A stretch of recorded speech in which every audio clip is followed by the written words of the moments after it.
Hello बच्चों, कैसे हो आप सब लोग। एक बार फिर से आपका स्वागत है हमारे यूट्यूब चैनल पढ़ो लिखो में। आज हम नई वर्कशीट करेंगे।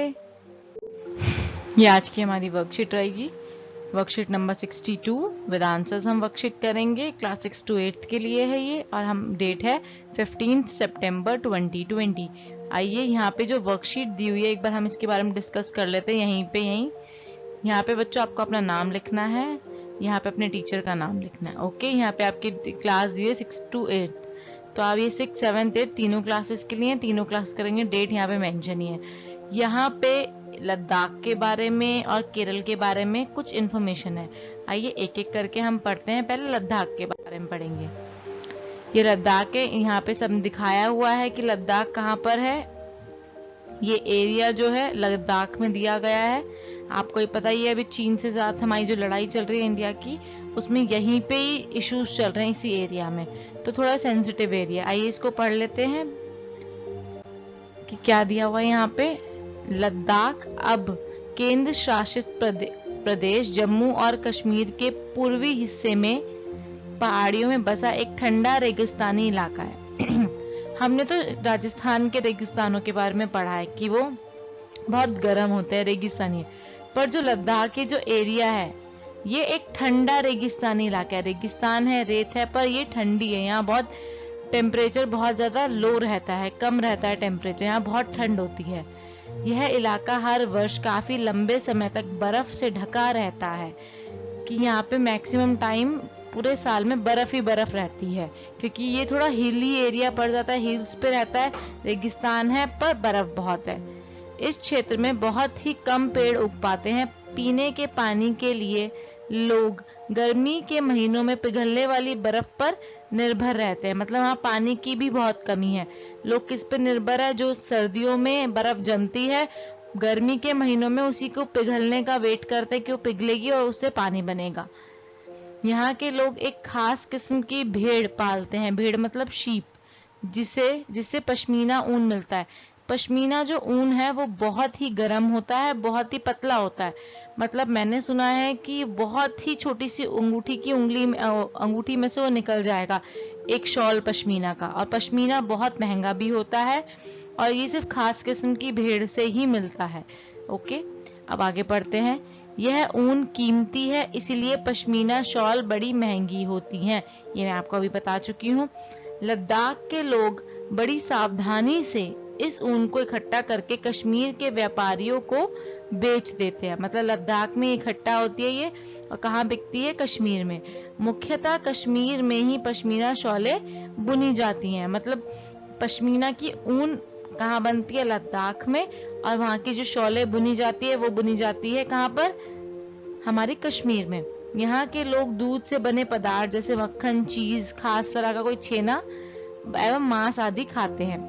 हर एक परिवार के पास कुछ गाय, बकरी और याक होती है। आप देख सकते हैं कि जो लद्दाख है वो थोड़ा हिली एरिया है, रेगिस्तानी एरिया और ठंडा रेगिस्तानी एरिया, तो वहां पे जीवन व्यतीत करना बहुत ही मुश्किल है। लोगों को बहुत ही कठिनाइयों के साथ वहां पे जीवन व्यतीत करना पड़ता है, क्योंकि वहां पर सांस लेने में भी तकलीफ होती है, ऑक्सीजन की कमी है, क्योंकि वो बहुत हाई लेवल पे, हाई एल्टीट्यूड पे, इस वजह से। चलिए, यहाँ पे हमने लद्दाख के बारे में जाना, अब हम जानते हैं केरल के बारे में। यहाँ हम आ गए केरल के बारे में। केरल भारत के दक्षिण पश्चिमी कोने में बसा हुआ राज्य है। जैसे कि आप देख सकते हैं, ये क्या है, ये हमारा केरल दिया हुआ पूरा का पूरा दक्षिणी पश्चिमी भाग में बसा हुआ है। यह एक तरफ समुद्र से घिरा हुआ है और दूसरी तरफ पहाड़ियों से। मतलब इसके एक तरफ यहाँ पे, मतलब इस तरफ पे, यहाँ तो आप देख रहे हैं समुद्र है सारा, और इस तरफ क्या है, पहाड़ है इस तरफ, जो इसके इधर किनारे दी हुई है। ठीक है बेटा, अब हम देखते हैं। इन पहाड़ियों पर विविध प्रकार के मसाले, जैसे, मतलब मेन क्या उगाया जा रहा है यहाँ पे, मसाले जैसे काले मिर्च, लौंग, इलायची आदि उगाए जाते हैं। ये बहुत महंगे मसाले हैं। इन मसालों के कारण यह क्षेत्र व्यापारियों के लिए बहुत ही आकर्षक बना है, क्योंकि यहाँ मसाले उगते हैं तो व्यापारी लोग वहाँ बहुत आकर्षित होते हैं। सबसे पहले अरबी यहूदी व्यापारी केरल आए थे। जो बाहर की कंट्री के अरबी और यहूदी लोग थे, वो पहले कहाँ आए थे, व्यापारी केरल आए थे। ऐसा माना जाता है कि ईसा मसीह के धर्मदूत संत थॉमस लगभग 2000 साल पहले यहाँ आए। जो ईसा मसीह को मानते हैं उनके कोई धर्मदूत थे, सेंट थे, जो यहाँ आए थे 2000 साल पहले। भारत में ईसाई धर्म लाने का श्रेय उन्हीं को दिया जाता है। मतलब सेंट थॉमस जो थे, संत थॉमस, वो ही भारत में जो क्रिश्चियन वो है रिलीजन है उसको लेकर आए थे, और वो 2000 साल पहले केरल में ही लेकर आए थे। अरब से कई व्यापारी यहाँ आकर बस गए हैं, यूनाइटेड यूएई जो है वहां से। ठीक है। इब्न बतूता, आपने इब्न बतूता के बारे में सुना ही होगा, ने जो करीब 700 साल पहले यहाँ आए थे, अपने यात्रा वृतांत, मतलब जो उन्होंने अपनी स्टोरी लिखी थी यात्रा की, अपनी जो भी उन्होंने ट्रैवलिंग की थी उसकी, में मुसलमानों के जीवन का विवरण देते हुए लिखा है कि मुसलमान समुदाय की यहाँ बड़ी इज्जत थी। इस एरिया में उस समय मुसलमान की, मतलब केरल में मुसलमान लोगों की बहुत ज्यादा इज्जत हुआ करती थी। वास्को डी गामा पानी के जहाज से यहाँ पहुंचे तो पुर्तगालियों ने, जो पुर्तगीज थे, यूरोप से भारत तक का समुद्री रास्ता जाना। वास्को डी गामा ने ही हमारा जो समुद्री रास्ता था भारत पहुंचने का, वो उन्होंने ही खोजा था। वो पहले कहाँ पहुंचे थे? केरल ही पहुंचे थे। यहाँ हमने 2 राज्यों के बारे में जाना, एक लद्दाख के बारे में है, केरल के बारे में, कुछ अलग अलग उनके बारे में क्या है। अब हम चलते हैं अपनी तरफ। आइए देखते हैं। निम्नलिखित प्रश्नों के उत्तर दीजिए। ये पहला प्रश्न देखते हैं। भारत के राजनीतिक मानचित्र में अपने गृह राज्य को खोज कर लिखिए। देखिए, हम जानते कि हर कोई दिल्ली से तो होगा नहीं, तो आपका जो गृह राज्य जहाँ पे आप बिलोंग करते हैं आपको वो खोजना है। मैं अपने गृह राज्य जो दिल्ली है उसकी बात करती हूँ। दिल्ली है यहाँ पर, ये आप जो देख रहे हैं ये दिल्ली है, छोटी सी दिल्ली है हमारी, पर यहाँ पे बहुत लोग समाये हुए हैं। ये देखिए, ये जो है ना एरिया, ये गोल गोल सा, ये जो डॉट सी दिख रही है, ये आपकी दिल्ली है। अब हम इसका नेक्स्ट क्वेश्चन देखते हैं। अपने गृह राज्य के विषय में कुछ रोचक जानकारी एकत्र करके लिखिए। अपने गृह राज्य के बारे में यहाँ मैंने कुछ लिखी है दिल्ली के बारे में, आप अपने गृह राज्य के बारे में जरूर लिखिएगा। देखते हैं। दिल्ली भारत की राजधानी है और उत्तरी भारत में स्थित है। बिल्कुल सही है, उत्तरी भारत है ये हमारा, इसमें दिल्ली स्थित है और भारत की राजधानी है। दिल्ली की आबादी लगभग 14 मिलियन है। मिलियन मतलब 1 मिलियन में 10 लाख होते हैं, तो दिल्ली की आबादी हुई करीबन 1 करोड़ 40 लाख। ठीक है जी। नेक्स्ट, वर्ष 1911 में भारत की राजधानी कोलकाता से हटाकर दिल्ली कर दिया गया। मतलब 1911 में भारत की राजधानी क्या बनी? दिल्ली बनी।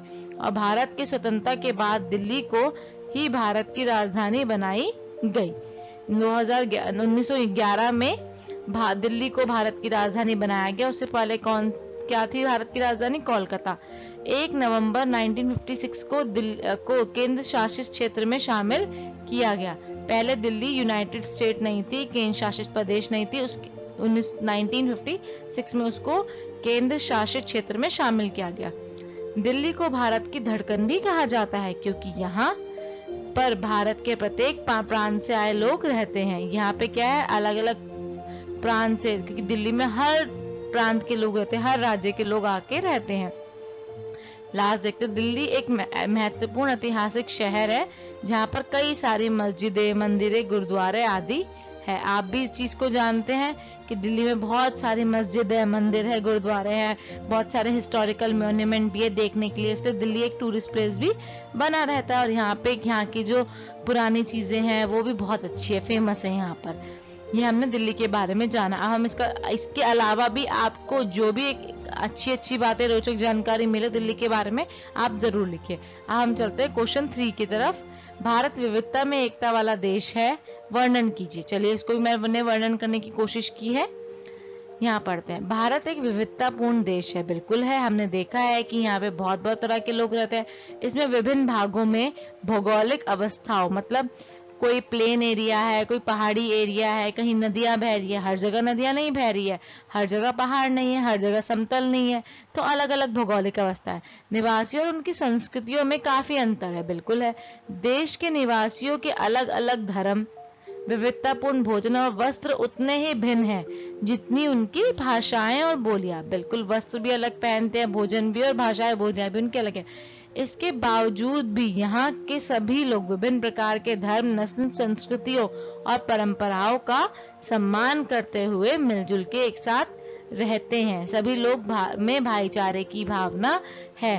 कोई भी मुसीबत आती है हमारे देश पे तो सब एकजुट हो जाते हैं, मिलजुल कर उसका सामना करते हैं ताकि हम लोग उस मुसीबत से जल्द निकल सके। आई होप आप लोगों को ये वर्कशीट अच्छे से समझ में आई होगी। होप कि आप लोगों को वर्कशीट अच्छे से समझ में आई होगी। अगर आपको वर्कशीट समझ में आई तो हमारे चैनल को सब्सक्राइब करना बिल्कुल भी ना भूलें। वीडियो को लाइक कीजिए, कमेंट करके बताइए मुझे वीडियो आपको कैसी लगी। Thank you so much.